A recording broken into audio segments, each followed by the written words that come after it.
Kami mengucap syukur kepadamu untuk waktu yang istimewa yang Tuhan berikan bagi kami, untuk bersama-sama merayakan kebaikan Tuhan melalui ibadah raya dari gerejamu yang ada di tempat ini. Kami percaya pada saat kami memuji Tuhan, kami membangun takhta untuk Tuhan bersemayam di atasnya. Karena itu walaupun kami tidak melihat Tuhan dengan mata di kepala ini, tapi kami percaya Tuhan Yesus ada di sini. Engkau yang ada, yang sudah ada, dan yang akan datang. Engkaulah yang kami puji, yang kami sembah. Segala pujian, hormat, dan kemuliaan bagimu, ya Yesus, Anak Domba, besar dan ajaib segala pekerjaanmu, adil dan benar segala jalanmu. Ya Tuhan Allah yang Maha Kuasa, Bapa kami dalam Yesus Kristus, dan oleh kekuatan kuasa Roh Kudus. Tiba saatnya kami mau mendengar firman-Mu ya Tuhan. Biar Tuhan tolong kami sekalian, sehingga kebenaran firman yang kami dengar ini tidak lalu begitu saja, tapi benar-benar mendarat di dalam hati kami, di dalam roh kami, sehingga kami dapat menjalani kehidupan yang sesuai dengan kehendak Tuhan yang Tuhan nyatakan melalui firman-Mu. Hamba-Mu yang Engkau percayakan untuk menyampaikannya, hamba-Mu terbatas. Untuk itu hamba minta kuasa dan hikmat dari surga, supaya setiap tutur kata dan kalimat yang Tuhan izinkan keluar dari bibir mulut hamba-Mu bersumber dari kuasa dan hikmat Allah, sehingga iman kami sekalian kami bangun atas dasar hikmat Allah yang membuat tahan uji dalam menghadapi segala pergumulan hidup ini. Karena itu berfirman bagi kami siap mendengar, juga mau menerapkan firman-Mu dalam hidup kami. Demi Yesus Tuhan kami yang hidup, kami berdoa. Haleluya. Amin. Silakan duduk Bapak Ibu, saudara-saudara yang kasih. Sebelum pemberitaan firman Tuhan saya sampaikan, maka kami dari Kupang akan menyanyikan satu pujian dalam 3 bahasa daerah, kemudian 1 bahasa Indonesia. Saya persilakan teman-teman bisa maju ke depan untuk kita menyanyikan lagu ini.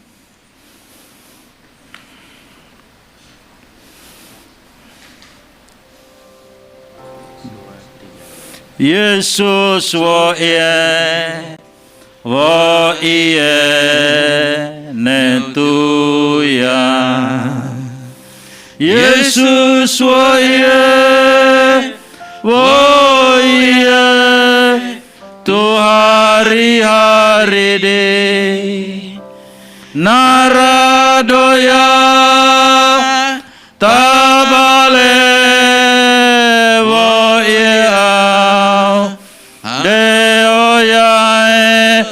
Yesus wo iye netuya, Yesus malole neu au, Yesus malole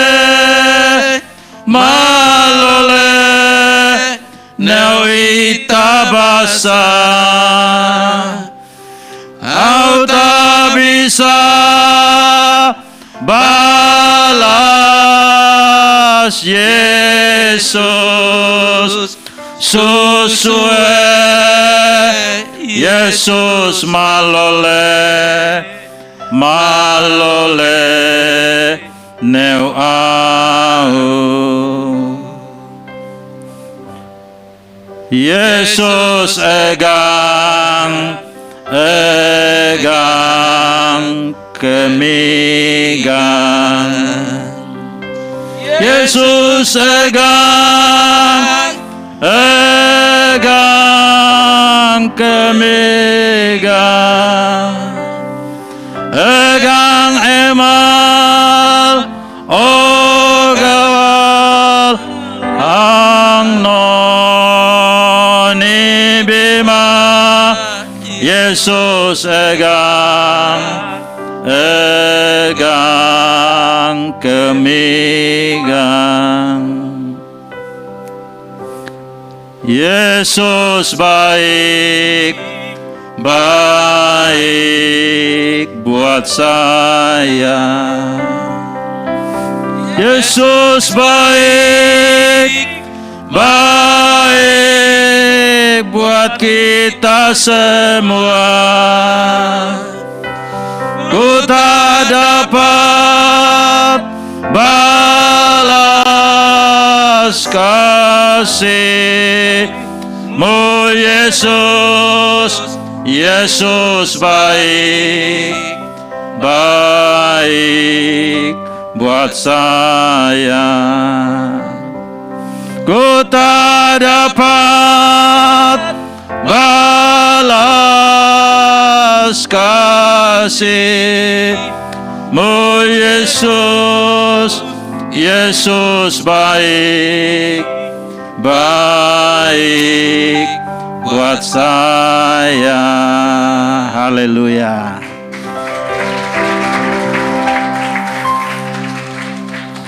Ya, Bapak Ibu, saudara-saudara, ini adalah kesaksian kami yang kami ungkapkan melalui pujian ini. Yesus baik, baik buat saya, buat kita semua. Amin. Saya termasuk penyintas COVID-19 tanggal 7 bulan 7 tahun 2021. Dan kalau hari ini saya bisa berdiri di sini bertemu Bapak Ibu, secara khusus Bapak Gembala, rekan saya yang sangat baik ini, itu berarti Tuhan masih memberikan kesempatan untuk berkarya, sehingga walaupun pendeta GBI dalam periode dari bulan September 2019 sampai dengan Juli 2021 ini ada 400 lebih pendeta GBI meninggal dunia, 200 lebih diantaranya meninggal karena corona. Jadi kalau hari ini kami masih berdiri di sini, kami ungkapkan syukur kami kepada Tuhan melalui pujian yang tadi. Yesus baik, baik buat saya, baik bagi kita sekalian. Amin. Baik Bapak Ibu, terima kasih Bapak Gembala. Hari ini saya diberikan kepercayaan untuk menyampaikan firman Tuhan. Saya buka dulu ya, karena ini kan ada juga ini. Susah untuk bicara ini. Gara-gara corona. Baik Bapak Ibu, saya akan sampaikan pemberitaan firman Tuhan yang merupakan tema dari ulang tahun GBI yang ke-51, tingkatkan kapasitas demi hasil yang berkualitas. Firman Tuhan terdapat dalam Matius pasal 24 ayat 45 sampai dengan 51. Firman Tuhan berkata, siapakah hamba yang setia dan bijaksana yang diangkat oleh tuannya atas orang-orangnya untuk memberikan mereka makanan pada waktunya. Berbahagialah hamba yang didapati tuannya melakukan tugasnya itu ketika tuannya itu datang. Aku berkata kepadamu, sesungguhnya tuan itu akan mengangkat dia menjadi pengawas atas segala miliknya. Akan tetapi apabila hamba itu jahat dan berkata di dalam hatinya, tuanku tidak datang-datang, lalu ia mulai memukul hamba-hamba lain dan makan minum bersama-sama pemabuk-pemabuk, maka tuan hamba itu akan datang pada hari yang tidak disangkakannya dan pada saat yang tidak diketahuinya, dan akan membunuh dia dan membuat dia senasib dengan orang-orang munafik. Di sanalah akan terdapat ratapan dan kertakan gigi. Bapak Ibu Saudaraku yang kasih dalam Tuhan, ada 3 hal yang saya ingin bagikan berkaitan dengan tema ini. Pertama, arti kapasitas. Yang kedua, tingkatkan kapasitas dalam arti yang positif. Lalu yang ketiga, tingkatkan kapasitas dalam arti yang negatif. Apa itu kapasitas? Dalam kamus bahasa Indonesia, kapasitas itu memiliki arti yang sangat beragam. Pertama itu daya muat, daya serap, daya tampung, isi, ukuran, volume. Kemudian yang kedua, daya, kapasitas, kapabilitas, kekuatan, kinerja. Kemudian yang ketiga, jabatan, kedudukan, peran, posisi, status. Jadi kalau bicara kapasitas itu berarti berbicara mengenai daya muat, kemudian kapabilitas, kekuatan, jabatan, kedudukan, peran, posisi, dan status. Saudaraku yang kasih dalam Tuhan, kita akan memperhatikan bagian yang kedua, tingkatkan kapasitas dalam arti yang positif. Kalau kita mau meningkatkan kapasitas kita, itu berarti kita harus memperbesar, memperluas, mempertinggi daya muat, daya serap, daya tampung, serta menggandakan isi, ukuran, dan volume dari yang biasanya. Saya kasih contoh, misalnya kita menginginkan air 500 liter, tetapi wadah yang kita miliki itu hanya 5 liter saja, berarti tidak bisa menampung ketika yang 500 liter itu kita tuang dalam wadah yang kita siapkan. Demikian juga Bapak Ibu Saudara-saudara, kalau kita mengharapkan hal-hal yang besar dari Tuhan, maka kita juga perlu mempersiapkan kapasitas kita sebesar yang Tuhan ingin berikan untuk kita sekalian. Karena itu Bapak Ibu Saudara-saudara, kita akan perhatikan kapasitas seperti apa yang Tuhan inginkan kita tingkatkan secara positif dalam hidup kita sebagai pengikut Tuhan kita Yesus Kristus. Dari apa yang dikatakan dalam firman Tuhan tadi, ada beberapa hal yang kita akan lihat. Pertama, tingkatkan pengabdian kita sebagai hamba kepada Tuhan kita Yesus Kristus. Kalau kita mengaku diri kita sekalian bahwa kita ini adalah hamba-hambanya Tuhan, maka sebagai hamba kita tidak cukup dengan keberadaan kita hari ini. Kita harus belajar bagaimana meningkatkan kapasitas kita dalam pengabdian kita kepada Tuhan sebagai Sang Tuhan kita. Kita ini hamba, Dia adalah Tuhan atas segala yang dipertuan. Jadi apa yang Tuhan percayakan untuk kita kerjakan hari ini, mari kita mengerjakan itu dengan penuh pengabdian. Jangan menuntut balas, jangan menuntut pujian, jangan menuntut hal-hal yang bersifat materi yang kita ingin dapatkan. Itu namanya bukan pengabdian. Itu hak kita untuk memperoleh gaji karena kita bekerja. Tetapi namanya pengabdian itu, kita tidak mengharapkan itu. Yang kita harapkan bagaimana kita sebagai hamba memperkenankan hati Tuhan kita, Tuhan atas segala yang dipertuan, Raja atas segala raja, namanya Tuhan Yesus Kristus. Jadi kalau kita mau tingkatkan kapasitas kita dalam arti yang positif, kita harus meningkatkan pengabdian kita kepada Dia. Ketika kita mengabdi dengan penuh pengabdian, dengan penuh ketulusan, maka saya percaya kita sudah menyediakan satu kapasitas yang besar di mana Tuhan sebagai Sang Tuhan akan memberikan kepada kita kepercayaan besar sesuai dengan pengabdian kita kepada Dia sebagai Tuhan kita. Kemudian yang kedua, tingkatkan kesetiaan kita kepada Yesus Kristus sebagai Tuhan dan penguasa tunggal kita. Saudaraku yang kasih dalam Tuhan, Tuhan menginginkan agar kita sebagai hamba-hambanya, kita meningkatkan kesetiaan kita kepada Dia. Kalau hari-hari yang lalu mungkin kurang setia, maka kita perlu meningkatkan kesetiaan kita. Kalau pada hari-hari yang lalu kita kurang setia dalam mengerjakan tugas Tuhan yang dipercayakan kepada kita, kita lalai. Mari kita tingkatkan kapasitas kita dalam menjalankan tugas-tugas yang Tuhan percayakan untuk kita lakukan. Kemudian yang ketiga, tingkatkan persekutuan kita dengan Tuhan dan nantikan waktu Tuhan yang mengangkat dan mempromosikan kita dalam posisi strategis dalam kerajaannya. Ada banyak orang yang mau mengangkat dirinya sendiri, padahal belum waktunya untuk dia dipromosikan dalam jabatan yang strategis dalam kerajaan Allah.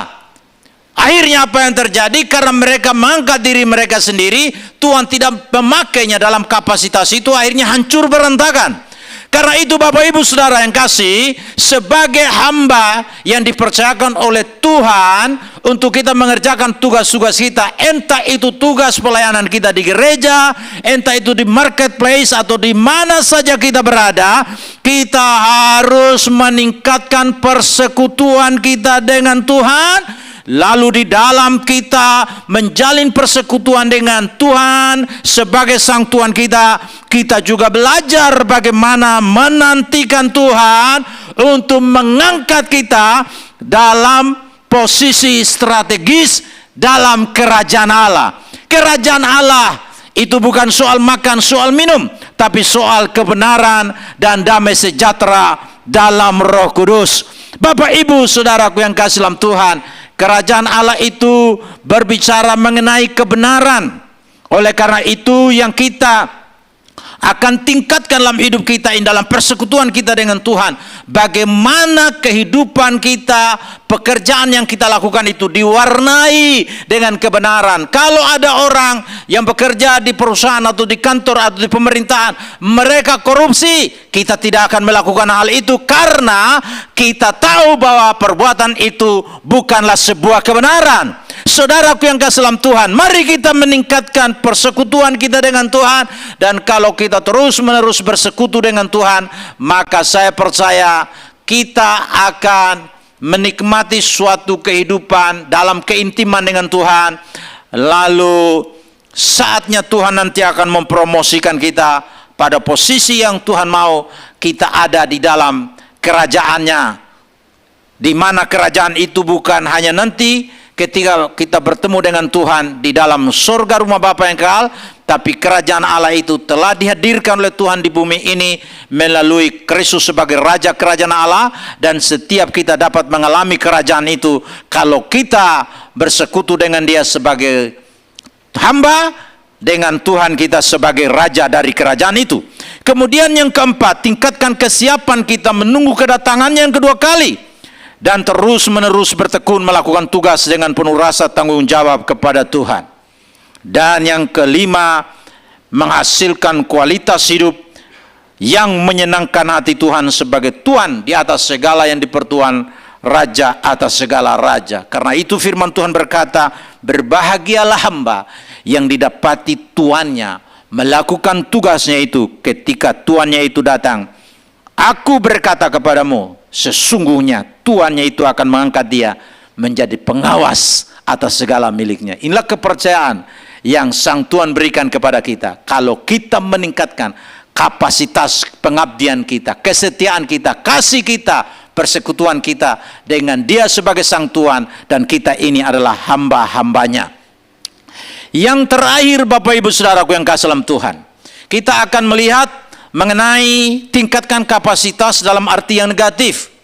Karena dalam konteks firman Tuhan tadi, kita mengenal ada dua macam hamba. Hamba yang setia dan bijaksana, yang melakukan tugasnya seperti yang tadi saya sudah ungkapkan pada bagian yang pertama dari tingkatkan kapasitas dalam arti yang positif. Kemudian ada juga hamba yang jahat. Karena itu kita akan memperhatikan bagaimana hamba ini ketika dia menjadi bagian dari hamba-hamba lain dalam suatu persekutuan, tapi dia tidak meningkatkan kapasitasnya dalam arti yang positif. Ternyata dia meningkatkan kapasitasnya dalam arti yang negatif. Dan apa yang terjadi, saudara-saudara, kalau seseorang meningkatkan kapasitasnya dalam arti yang negatif?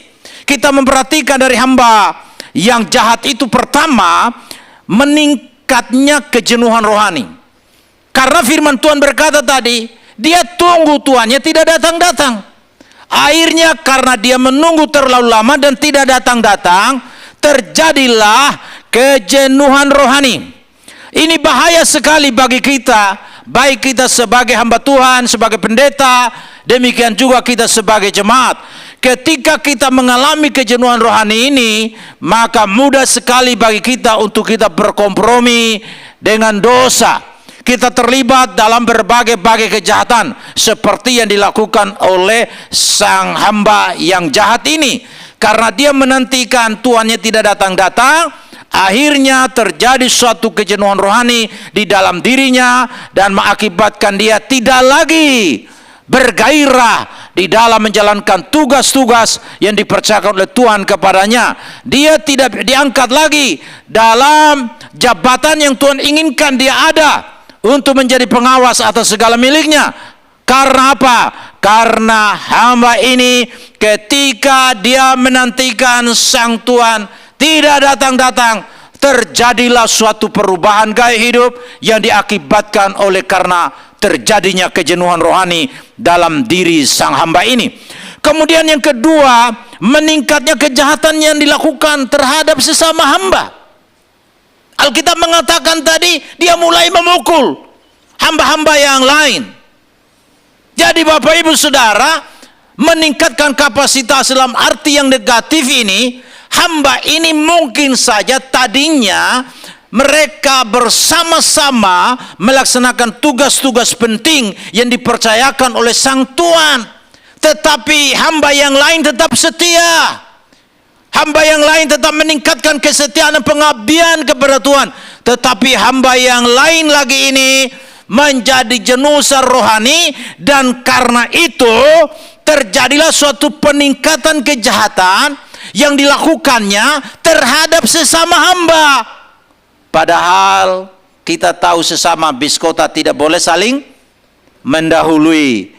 Tetapi hamba ini karena sudah jahat, maka di dalam persekutuan para hamba ada hamba yang jahat yang kemudian kerjanya memukul, menindas hamba-hamba yang lain. Kenapa hal seperti ini bisa terjadi?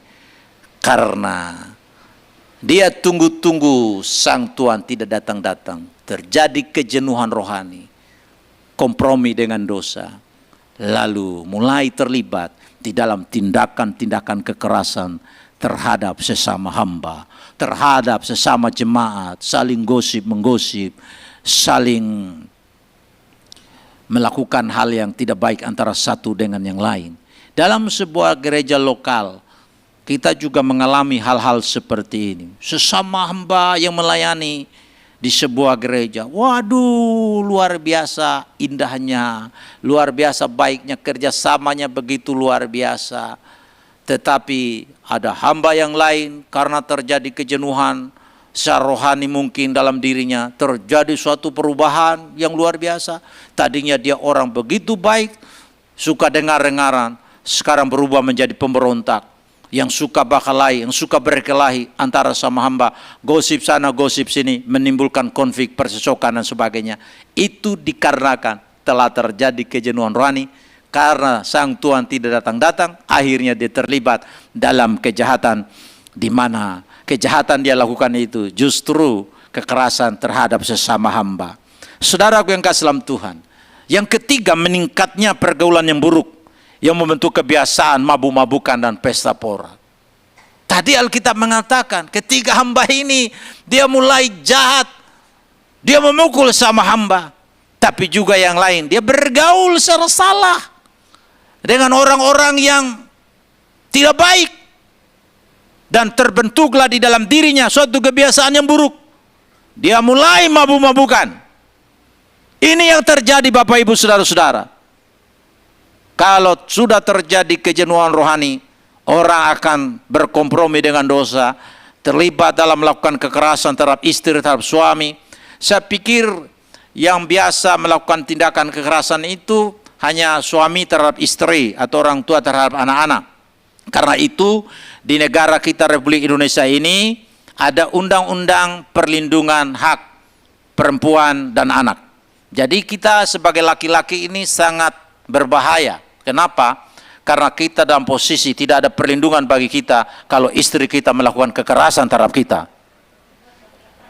Karena tidak ada undang-undang perlindungannya kan untuk kita para pria ini. Jadi kita ada dalam kondisi bahaya. Karena tidak ada perlindungan, iya kan? Tapi Bapak Ibu Saudaraku yang kasih, kenyataannya yang saya lihat bukan hanya laki-laki yang melakukan tindakan kekerasan terhadap perempuan. Karena saya sendiri pernah diminta untuk mendoakan satu keluarga. Ketika saya hadir di keluarga ini, kesepakatan, maka suaminya kemudian memberitahu, Bapak Pendeta, lihat kepala saya ini ada jahitan 200 lebih jahitan.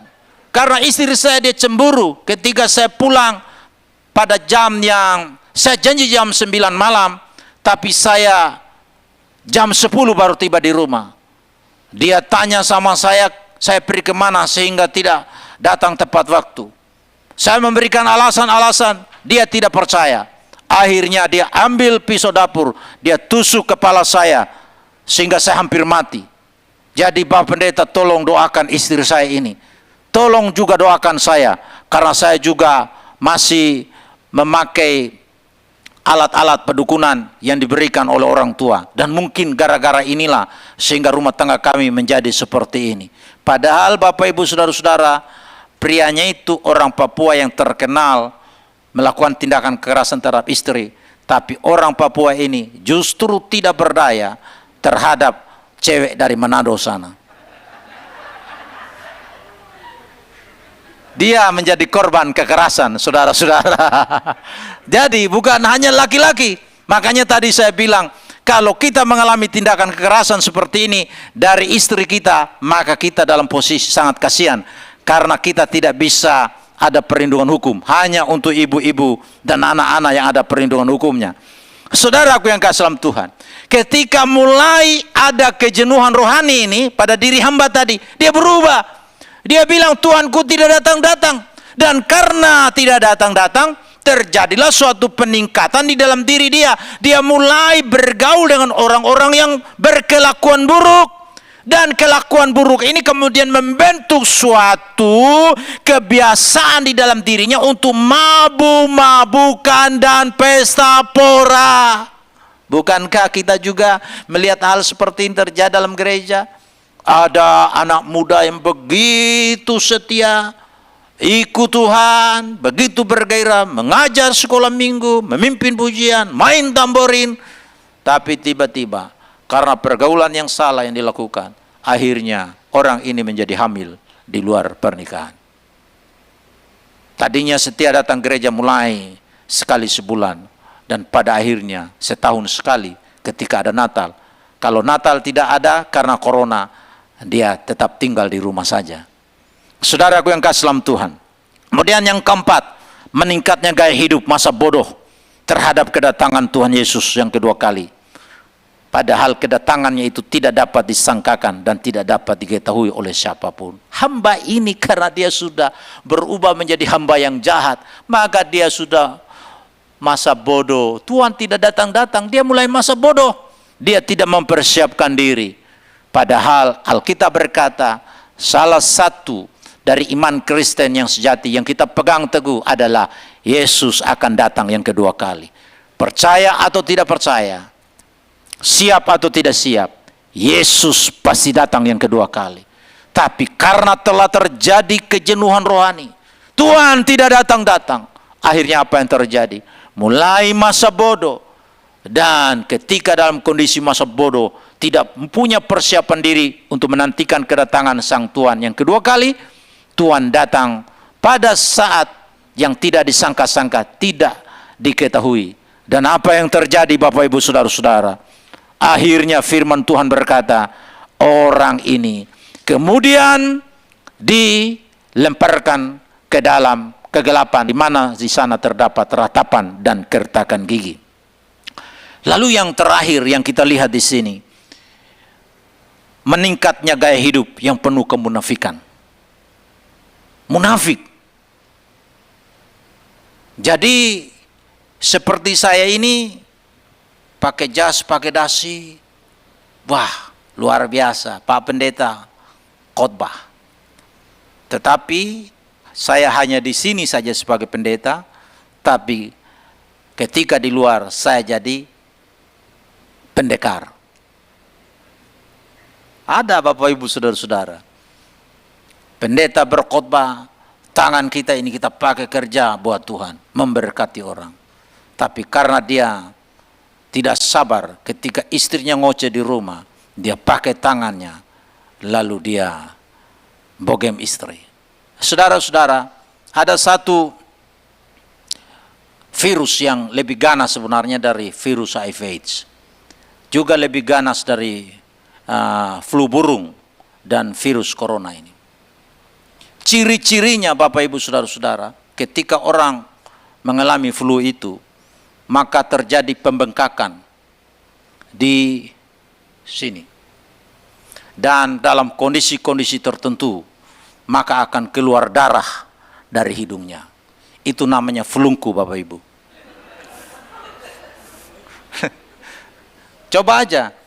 Flungku, tahu flungku toh? Ini bogem begitu. Flungku. Jadi kalau kena di sini pasti keluar darah. Itu lebih berbahaya. Karena itu Bapak Ibu Saudara, kalau kita tidak memiliki ketulusan, kita akan hidup di dua dunia. Di gereja kita kudus, di luar kita kudis. Di luar kita, di gereja kita sabar, tapi ketika di luar kita marah-marah. Ada satu lagu mengatakan begini, apa guna marah-marah, apa guna marah-marah, kalau anak Tuhan jangan marah-marah, jangan suka marah-marah. Jadi kalau suami marah di rumah Bapak Ibu, maka saudara harus nyanyi ini. Jangan suka marah-marah, jangan suka marah-marah, kalau hamba Tuhan jangan marah-marah, jangan suka marah-marah. Kalau istri juga dia melayani di gereja, suka marah-marah di rumah, suami nyanyi. Jangan suka marah-marah, nyanyi saja. Kalau dia lagi marah-marah kita sengaja nyanyi. Jangan suka marah-marah. Kalau di Kupang itu ada PDP. Jadi kalau dia sudah ribut dengan istri, sebut anak-anak dengan kebun binatang, "Hey PDP!" Langsung dia ingat. Dia tidak jadi omong lagi. Jadi Bapak Ibu Saudara yang dikasihi, kadang seperti itu yang terjadi. Di dalam gereja kita sabar, tapi sampai di rumah kurang sabar, akhirnya marah-marah. Kalau tetap marah-marah lagi, nyanyi lagi berikutnya Bapak Ibu. Lagu yang kita nyanyikan berikutnya, tadi kan jangan marah-marah kan. Kemudian dia masih marah-marah, kita nyanyi lagi satu lagu. Sabar dalam susah sukarmu, sabar Tuhan ada sertaku. Sabar, nah, kasih tinggi-tinggi begitu. Sabar, Dia beri kuat pada. Nah, pasti Tuhan kasih kuat sama kita. Sehingga apa? Sehingga sebagaimana kita sabar di gereja, di rumah pun kita sabar. Tapi memang tidak mudah. Karena itu merupakan ujian setiap waktu. Termasuk untuk diri saya pun. Kadang saya sampaikan begitu semangat pemberitaan seperti ini. Tapi ternyata ketika menghadapi persoalan di luar, persoalan dengan pendeta-pendeta, biasa kita marah juga sama mereka. Tapi kita lagi membenarkan kemarahan itu dengan berkata, boleh marah, tapi jangan berbuat dosa. Padahal sudah marah-marah, sudah kata-kata yang kotor, masih dipakai lagi ayat untuk membenarkan diri. Bapak Ibu Saudaraku yang kasih dalam Tuhan, kalau kita sudah mengalami kejenuhan rohani, terjadi perubahan seperti ini, maka yang terjadi bukannya kita meningkatkan kualitas yang baik, tapi justru meningkatkan kualitas hidup yang sangat buruk. Dan Alkitab berkata, ini akan mendatangkan hukuman di lautan yang menyala-nyala oleh api dan belerang, di mana terdapat ratapan dan kertakan gigi. Karena itu, mari kita meningkatkan kapasitas kita dalam arti yang positif, agar menghasilkan gaya hidup yang positif bagi kemuliaan Sang Tuhan, Yesus Kristus sebagai Raja yang kita sedang menantikan hari kedatangan yang kedua kali. Amin buat firman Tuhan. Haleluya.